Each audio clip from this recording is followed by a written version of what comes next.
it's on. We're going to be talking about 3 major things over the next 5 or 6 weeks, okay? We're talking about an introduction to worldviews, and then we're going to talk about what is truth, and then we're going to be exposing the errors of the worldview called relativism, okay? Now, maybe for some of you, you're like, I have no idea what you just said. Don't worry, it'll make more sense as we go through it. But before we start, those of you guys who have been coming here for a while, you know that one of the things I tell you guys all the time in apologetics is one of the most important things we need to do is define terms.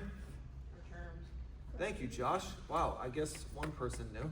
You need to always define your terms. So, with that being said, let's just start right off the bat with doing that.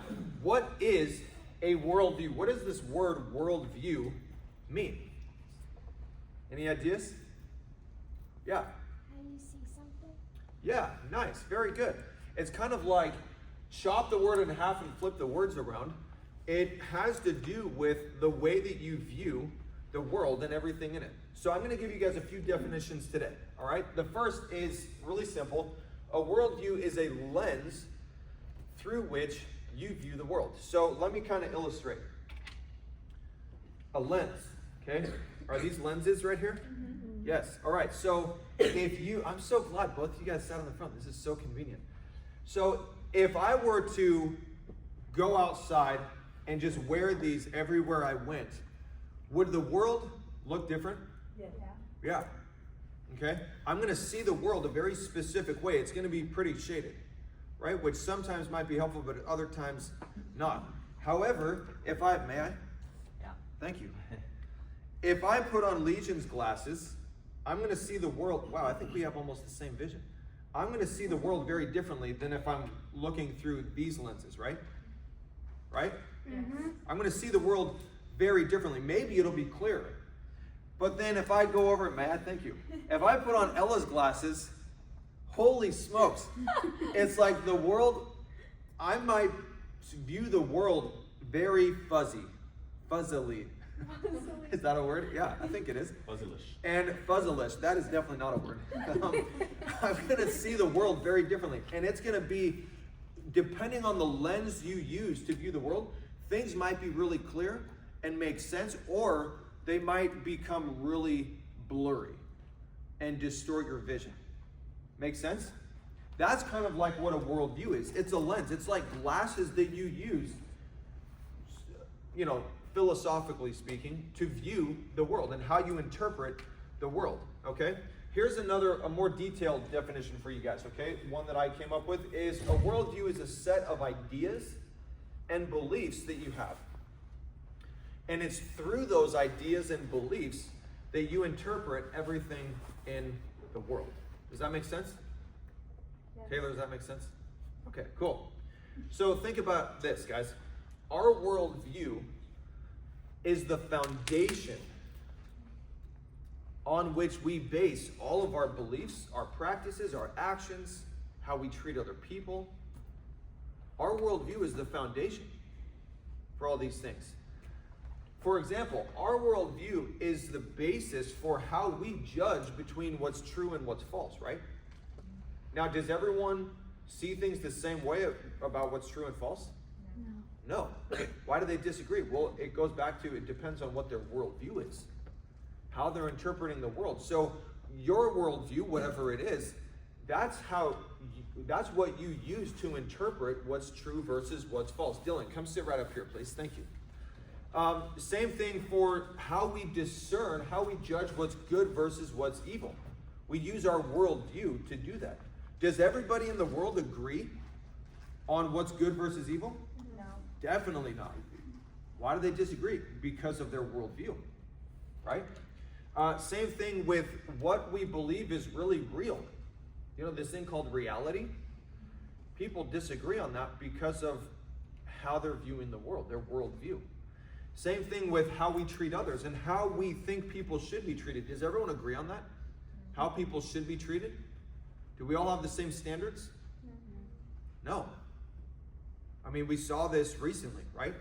Just like a month and a half ago with Charlie Kirk being assassinated, the man who did it thought he should be treated that way, right? Do you believe he should have been treated that way? No. Why do we disagree on something so extreme? It goes back to your worldview, how you view the world. We don't all have the same standards and beliefs of how people should be treated. And it goes back to worldview, okay? Here's a really important point for today. Your worldview is the foundation for everything that you do and believe in life. Does that make sense? Does everybody have a worldview? Yes. Everybody does. Even if they can't define what it is, even if they can't explain what it is, or adequately express what their worldview is, everybody has a worldview, an outlook on life, a certain lens that they look through to view and interpret the world and everything in it. Are people's worldviews important? Yes. Yeah, absolutely. Yours is, and other people's, because guess what? Does your worldview affect other people? Yes. Yeah. Okay, we're going to get into that more in a few minutes. But you know why worldviews are so important, guys? I'm going to tell you. It's because ideas matter. Ideas matter. And you're going to hear me say that a lot today. So check this out. Here's a quote from a Christian philosopher and apologist named J.P. Moreland. Here's what he said. Ideas matter. The ideas one really believes largely determine the kind of person one becomes. Let me explain that.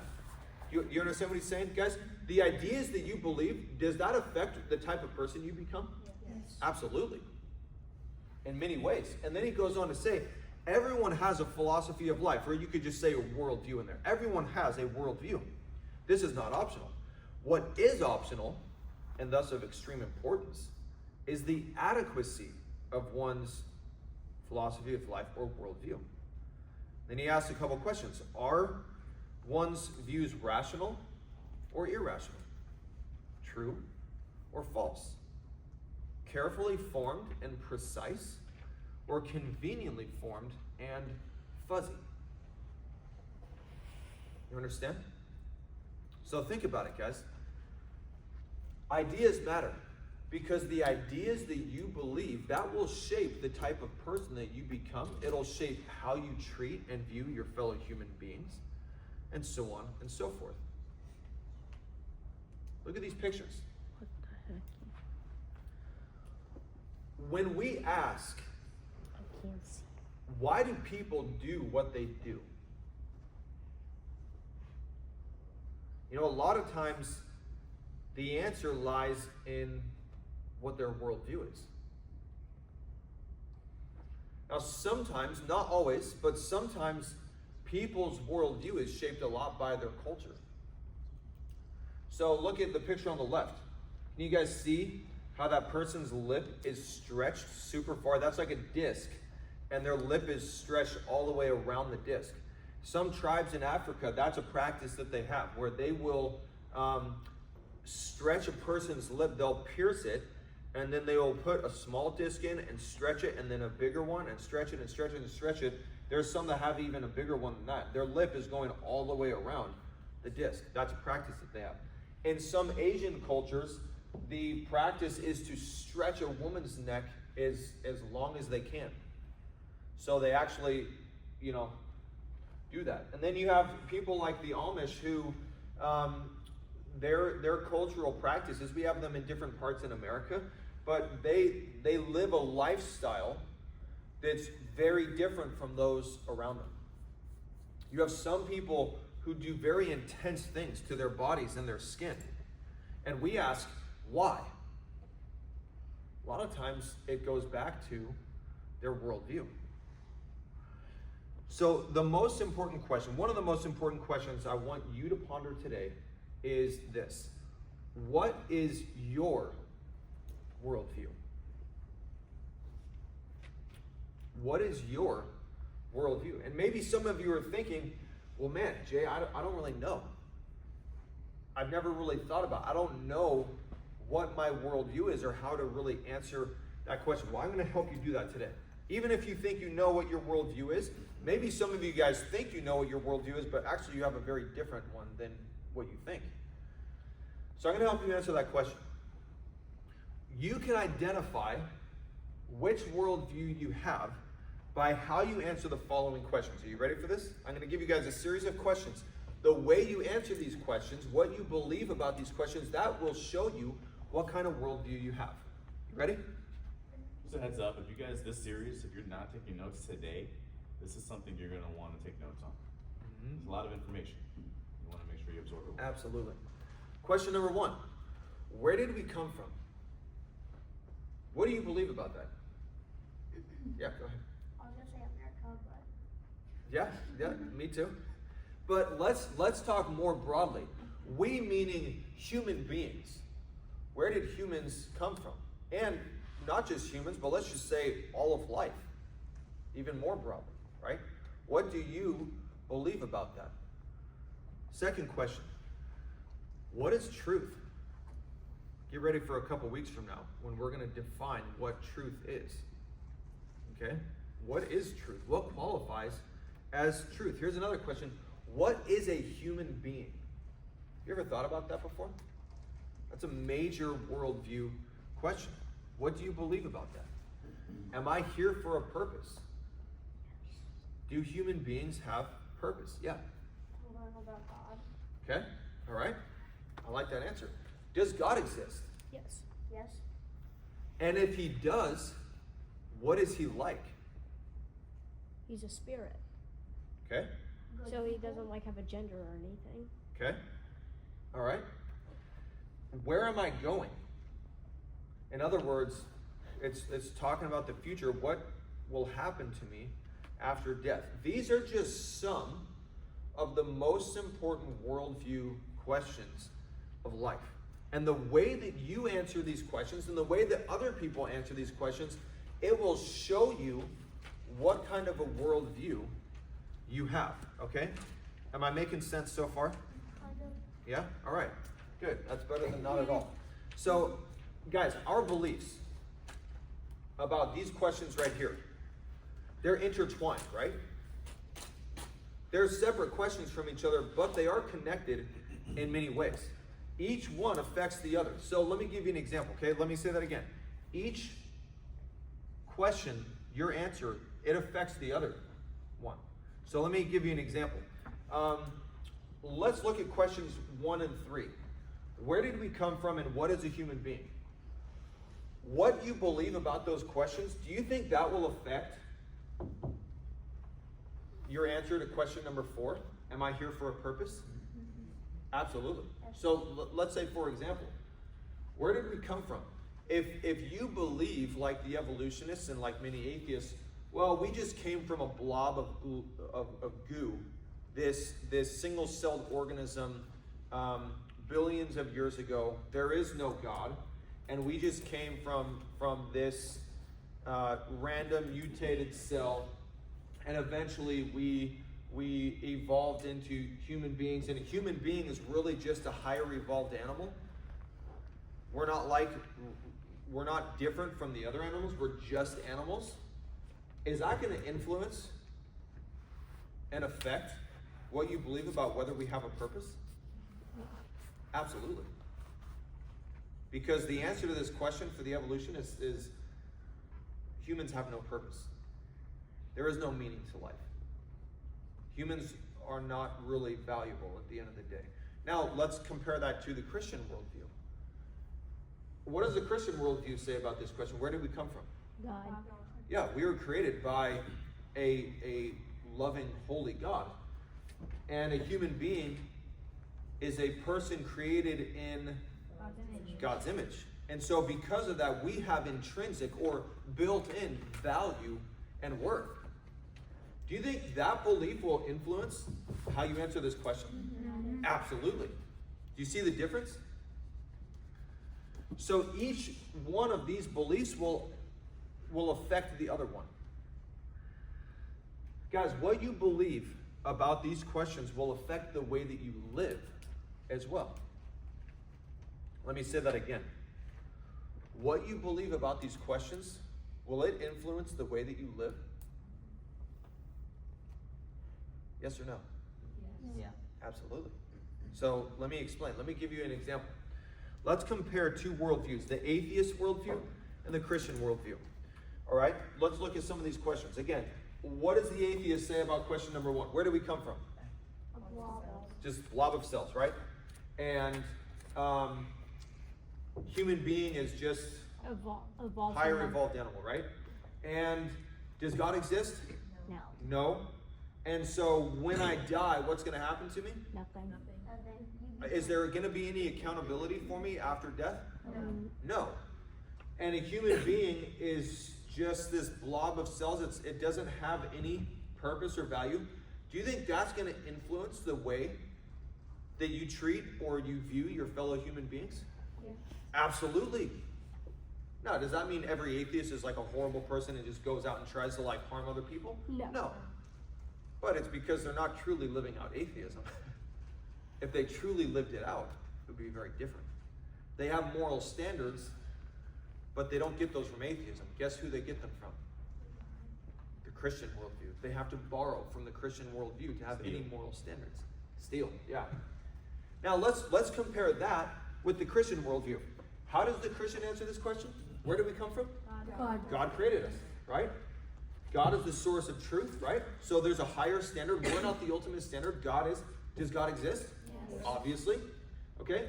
He's a God who says that he created human beings in his image. So every single human being has value and worth. And when we die, are we going to be held accountable for how we lived on this earth? Is God going to hold us accountable for how we treated our fellow human beings? Yes. Yes. And what is this God like? Well, he commanded us to love our neighbor the way that we naturally love ourselves, and to treat others the way you want to be treated. And we will be held accountable one day for that. Check this out. Do you think that's going to influence the way that you live? Yes. If you believe that compared to atheism, will that influence the way you live? Absolutely. Do you guys see the major contrast between these two worldviews? Do you see it?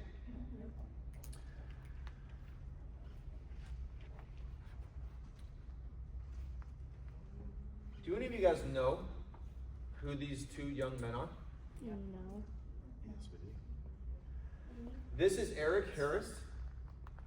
That's Dylan Klebold. Eric Harris was 18 years old when he died. Dylan Klebold was 17 years old when he died. Who were they? What were they known for?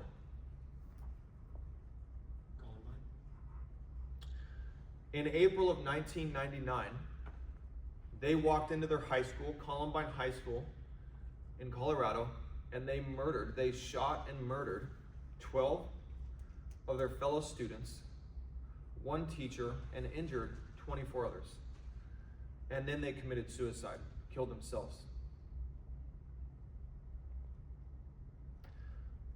One of the people they injured actually just died earlier this year from her injuries.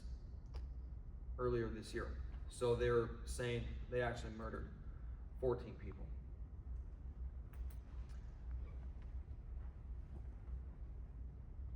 Why would they do what they did? This is them weeks before in videos that they made in preparation for that day.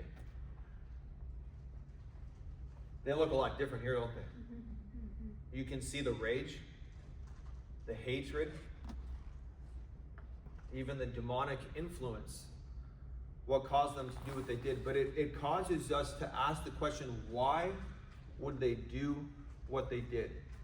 Simple, guys. It all goes back to worldview. How they answered these questions. Did they believe that God exists? No. They were atheists. They believed the evolutionary worldview that we just came from a blob of goo, and they believe that human beings don't have value and worth.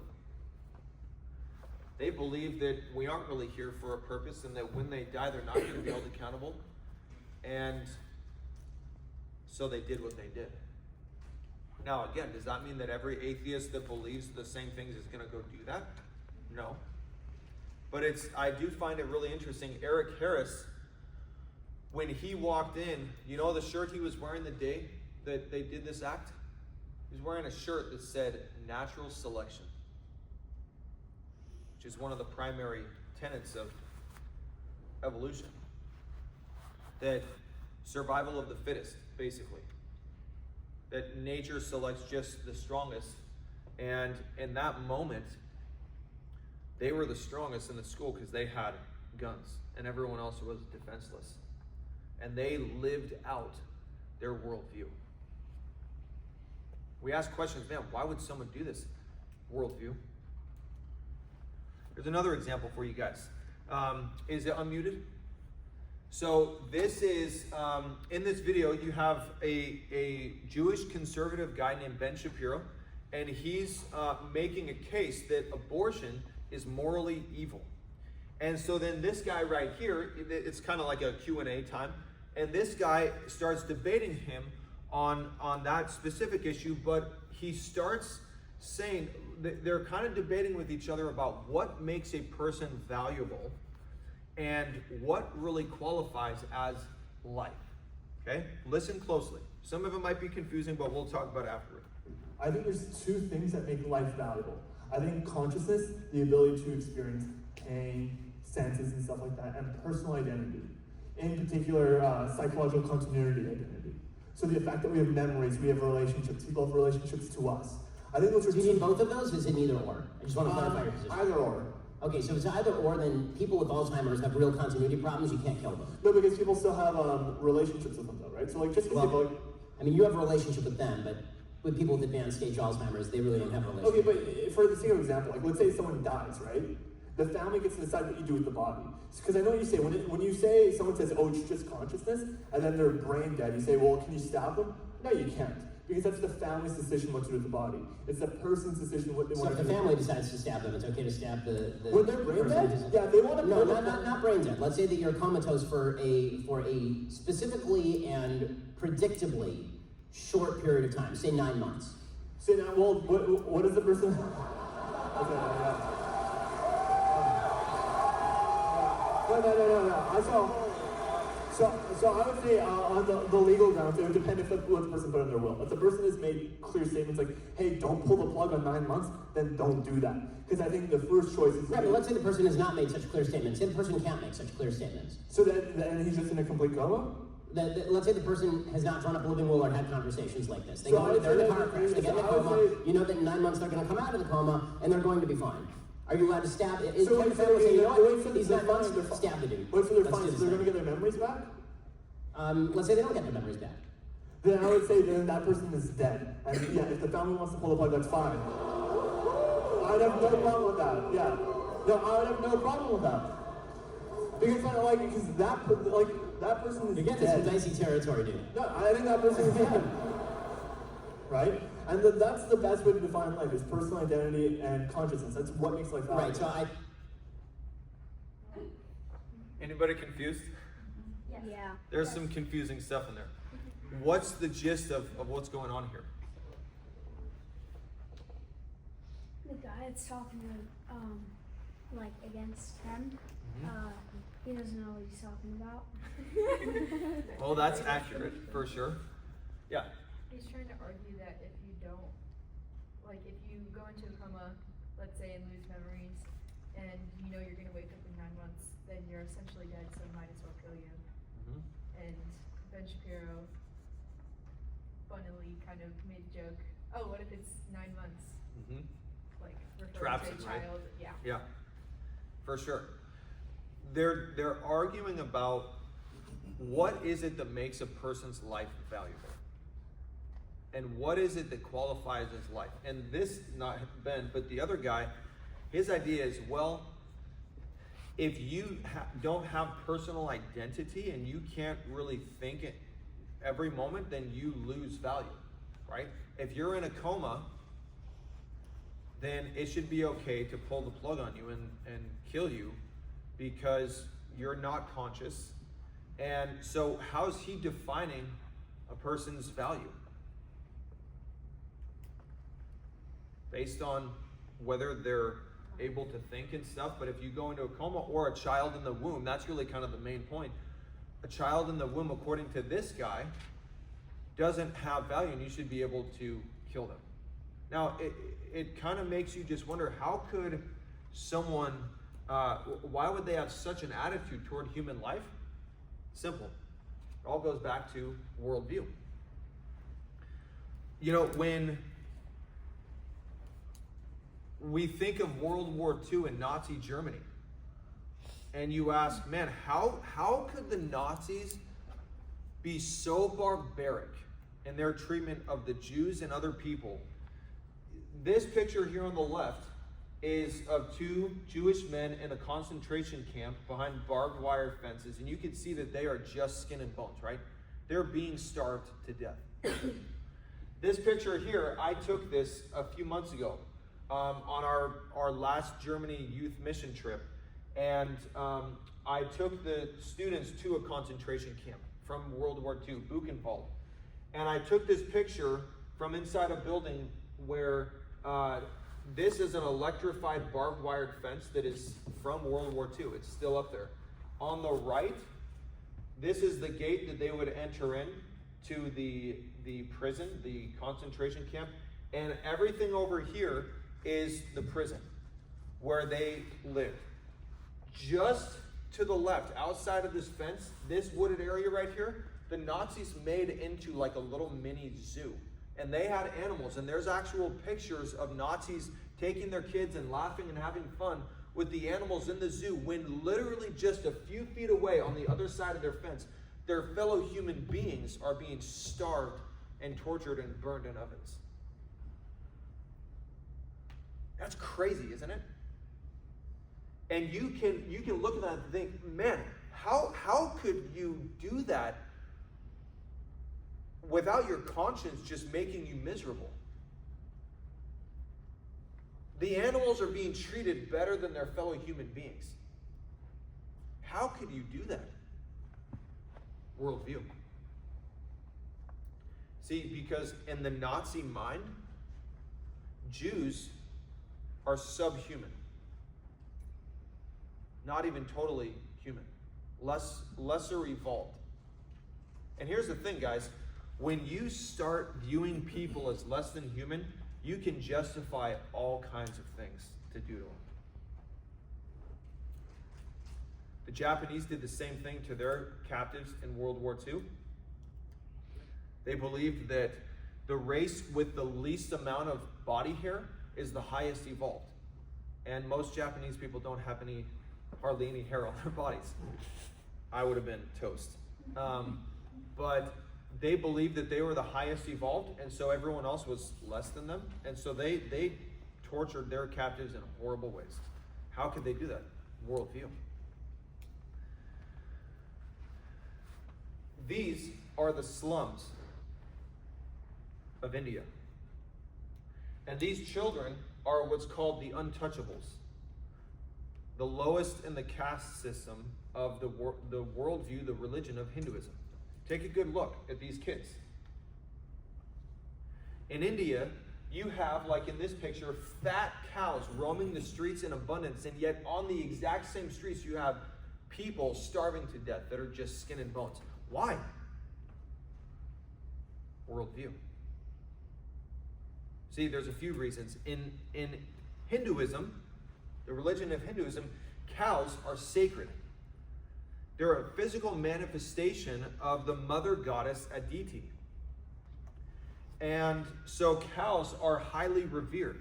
So to kill one is forbidden amongst many in Hinduism. Furthermore, guys, you have the belief in Hinduism called samsara, which is reincarnation. And so one of the most desired things that you could be reincarnated as in your next life is a cow, because they're viewed as sacred. So for all you know, this cow that maybe you want to eat, it could be an ancestor of yours, a relative of yours, a friend of yours that died and was reincarnated as a cow. So it's like, man, you can't kill your ancestor, your dead ancestor that's now reincarnated. But guys, that's not all. You know what Hindus believe? You guys with me? Yeah. Hindus believe that if they helped a starving child on the street in India with, giving them food or a blanket or clothing, they'd actually be extending that child's suffering. Does that make any sense? No. But why do they believe that? I mean, that's so twisted to us, right? If you help someone in need, you're causing them to suffer more. That's so backwards to us, right? Why? Worldview. I'll explain. We have a different worldview. See, in Hinduism, guys, according to the Hindu, why is it a bad thing to help a suffering child? Because that suffering child, guys, they're experiencing what's called bad karma.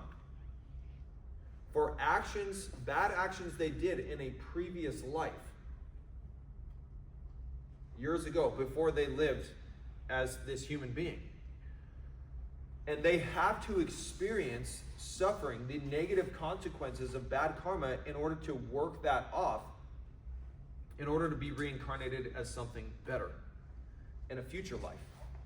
So if you help them, you're just delaying them from working off their bad karma. So it's better actually to just let them suffer, leave them be, don't help them, just let them suffer, because in the Hindu mind, that's the actual kind thing to do. Does that make sense? No. Plus, guys, if you do help them, you know what you're doing? That's a cruel thing. So you're just giving yourself bad karma. Yeah. Okay, so if these kids are working off their bad karma, but they're still starving and like not able to do anything good because they're unable to move or function, then how are they supposed to work off their bad karma to earn good karma in the next life? And then if you help them in extending their payment for bad karma, then you're saying, like, they're believing that them dying is giving them good karma, not bad karma? Oh, are you saying it's like illogical? Exactly. Huh. There you go. Stay tuned for that next week on how to test a worldview, whether it's true or false. Now, let's compare that worldview of Hinduism with the Christian worldview. Okay? Does the Christian worldview tell us to treat people this way? No, it tells us to do the exact opposite, right? Our Christian worldview comes from the teachings of what? You're holding it. The Bible. And the Bible tells us to help the hurting, to take care of the poor and needy, to care for the orphans and the widows, and to treat them as you want to be treated. Do you guys see the difference in worldviews? Buddhism isn't much different. Years ago, there was a Buddhist nun who was being interviewed, and she was asked, hey, there's this child who was severely abused in many ways, horrifically. So the question was posed to this Buddhist nun, whose fault is it that the child was abused? According to Buddhist theology, like, who's really at fault? And should you help the child? You know what her answer was? It's the child's fault for being abused. Because the child is experiencing bad karma because of previous things they did in previous lives. And so you shouldn't help the child being abused because they deserved it. Isn't that crazy? How the heck could you think something so demented? Worldview. When I lived in Israel for several months, I'll skip that story. It's pretty crazy. But in the Middle East, where Islam rules, very different worldview, guys. It's barbaric and it's very dangerous. Some people would hate me saying that, but that's just the truth. In some parts of India, when a woman's husband dies, they cremate him on this large bonfire, a pyre, okay? And in some parts of India, what is expected of the living wife, she is supposed to jump into the flames and burn to death.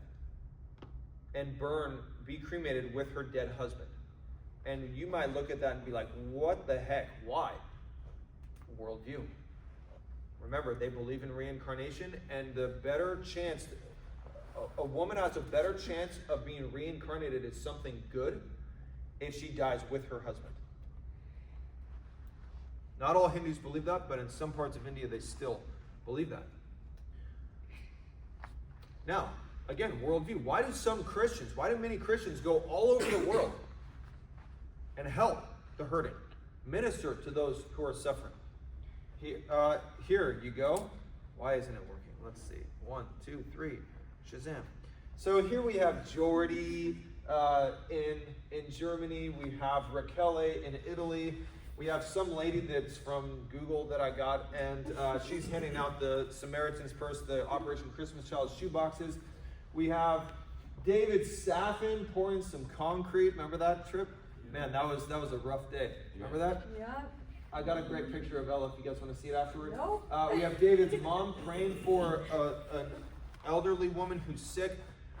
Why do Christians go all over the world and help people they don't even know and take care of them and minister to their needs? Here's more of our Germany team from previous trips. Why do they go and spend their own money, their own resources to go and help people, and in the process sometimes get speeding tickets? You got one too?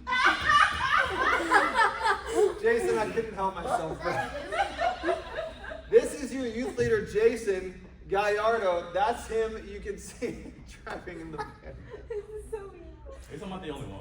It is. It's I couldn't help myself, What trip bro. is this? This is this past trip, and Jason was speeding, but it really wasn't his fault. He was just trying to keep up with one of the other leaders that was driving over the speed limit. But they caught him. I got the picture, and I'm like, I gotta use this sometime. And there you go. But why do they do that, guys? It all has to do with worldview. Why do people disagree about religion, about abortion, about homosexuality, about transgenderism, about God? It all boils down to one's worldview. And here's a really important point I'm going to make today. We're almost done. Your worldview affects every choice that you make. Guys, what you choose to believe will affect every area of your life.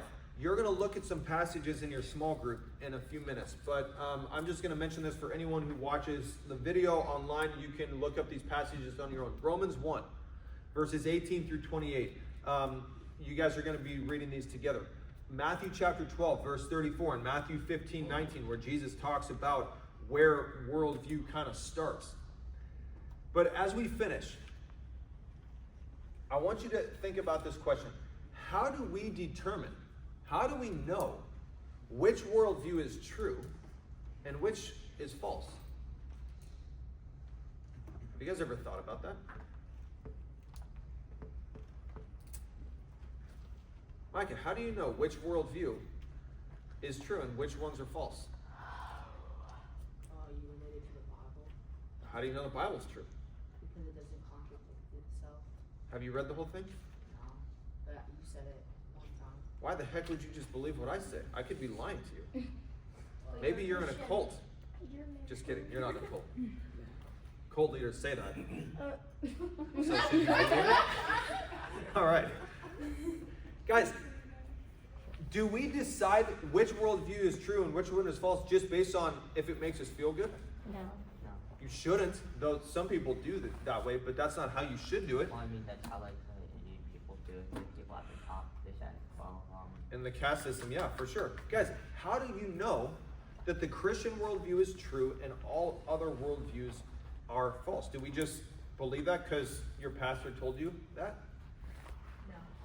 No. Okay, good answer. Well, I was gonna say, if you like do the research and the work yourself, you'll find that the Bible is the only true worldview. Nice. Okay, good. Here's the answer, how you find out.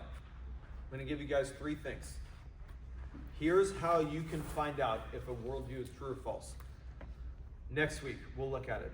So stay tuned for next week. what? But for now, we'll close with this. Guys, what is your worldview? And here's an important question, guys. What are you allowing to shape your worldview? Yeah, good question. What are you allowing to shape your worldview? Are you allowing social media? No. Culture? The Bible? TV shows?